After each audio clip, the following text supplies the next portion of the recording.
Pemirsa, bagaimana transparansi KPU RI mengenai sistem rekapitulasi yang ditampilkan melalui pemilu 2024.kpu.go.id yang menuai masalah. Teknologi informasi, pembuatan website hingga menampilkan data di website kini disorot publik. Kita akan bahas bersama dengan Wakil Ketua Komisi 2 DPR RI, Saan Mustopha, dan juga ada peneliti Indonesia Corruption Watch atau ICW, Egy Primayoga. Kang Saan, selamat sore. Mas Egy, selamat sore. Sore. Sore. Kang Saan, saya mau ke Kang Saan terlebih dahulu. Kang Saan, ini sekarang banyak kritik, banyak masalah yang kemudian ditemukan. Apakah sebelumnya KPU ini sebenarnya sudah berkonsultasi dengan Komisi 2 DPR RI mengenai Sirekap KPU ini? Ya, di rapat konsultasi terakhir ya, sebelum kita lakukan pemilu, waktu itu tanggal 6 Februari, kita melakukan rapat konsultasi.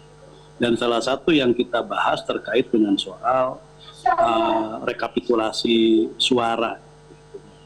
Dan kita tekankan bahwa Sirekap itu hanya alat bantu.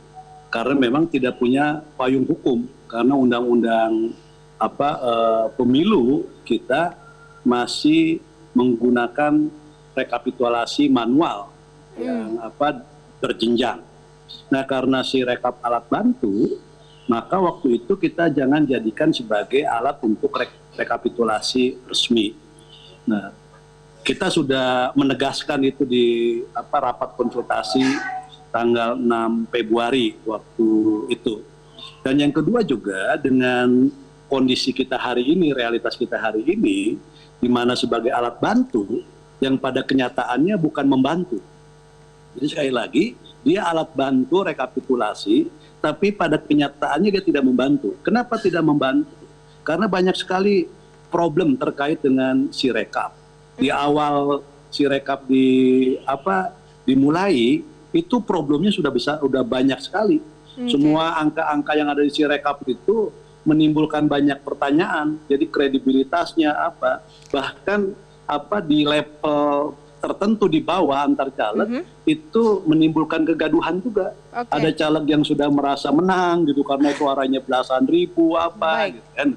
Nah, karena dia alat bantu dan pada kenyataannya tidak membantu, menurut saya seharusnya Sirekap itu sudah tidak digunakan lagi, udah di-close saja, kita langsung aja menggunakan rekapitulasi manual. Jadi rekomendasi tidak menggunakan Sirekap lagi ini apakah sudah disampaikan ke KPU RI, Kang Saan? Ya, kita dari awal kan gini, dari awal udah kita tegaskan bahwa itu jangan digunakan. Dan sekarang kan banyak sekali himbauan, bukan hanya himbauan, tuntutan agar Sirekap itu sudah di-close saja. Jadi sekarang benar-benar rekapitulasinya, rekapitulasi manual saja udah kan gitu, secara berjenjang itu dilanjutkan. Apalagi pernah Sirekap itu dihentikan beberapa saat yang lalu. Bahkan tadi malam pun itu juga tidak berfungsi lagi misalnya kan. Jadi karena banyak sekali persoalan, menurut saya untuk kebaikan dalam proses rekapitulasi, maka sebaiknya memang Sirekap itu di-close ya, tutup aja. Baik, Mas Eri, ada banyak rekomendasi, ada banyak tuntutan juga bahkan yang disampaikan untuk tidak menggunakan lagi Sirekap. Dan Anda juga sempat sebelumnya menyoroti soal transparansi pengadaan IT dan juga website di laman Sirekap itu. Apa yang disoroti, Mas Eri? Egy, sorry. Ya, pertama-tama begini, Mbak. Permasalahan Sirekap ini sebetulnya menunjukkan kegagalan KPU dalam memastikan transparansi pemilu. Ini bukan persoalan yang remeh bagi kami. Transparansi itu tidak bisa dianggap remeh karena tanpa transparansi, praktik koruptif dalam pemilu itu terbuka lebar. Jadi ini harus kita berikan perhatian yang betul-betul besar terhadap permasalahan Sirekap, termasuk juga dugaan kecurangan pemilu lainnya, gitu ya. Dan kegagalan ini sebetulnya bisa dilihat pertama-tama tentu kita sudah tahu semuanya perihal perbedaan data. Perbedaan data yang sudah menjadi kontroversi begitu ya di tengah publik luas. Kami juga kemarin sempat memantau seluruh TPS di Indonesia, melihat selisih yang ada dalam portal Sirekap dan juga formulir C1 yang diunggah. kami menemukan dalam paling tidak selisih suara itu ditemukan dalam 339 TPS di Indonesia dan selisihnya juga cukup besar mencapai 230.286 suara. Ini kan bukan jumlah yang kecil sebetulnya. Bahkan di pemantauan kami itu kami juga menemukan ada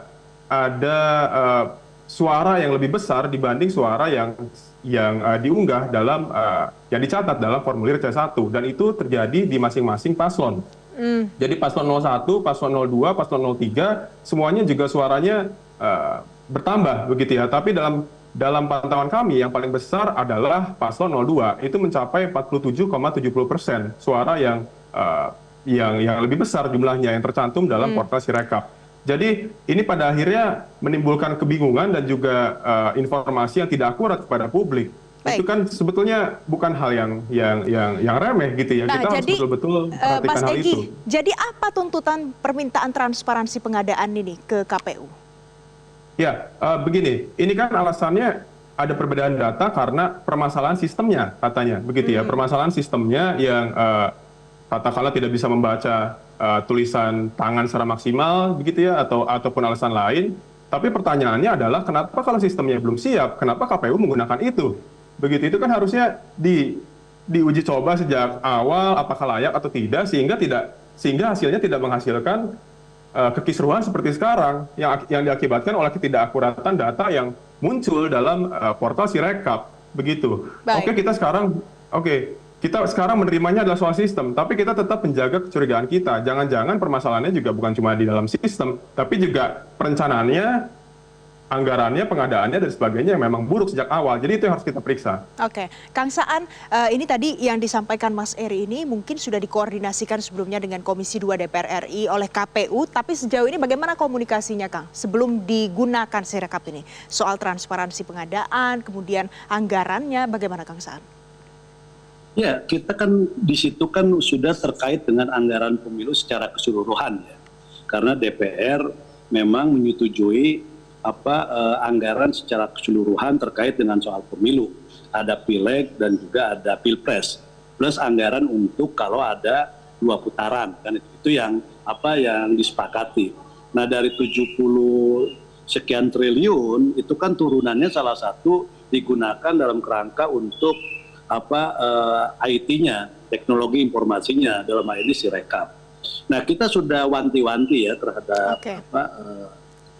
KPU ketika mau menggunakan Sirekap. Awalnya kan Sirekap bukan hanya sebagai alat bantu, tapi menjadi andalan dari KPU terkait dengan soal rekapitulasi. Nah, jadi sekali lagi dengan kondisi seperti hari ini bahwa ternyata Sirekap ini tidak kredibel, tidak ini, ya. Jelajahi cara baru mendapatkan informasi. Download Metro TV Extend sekarang.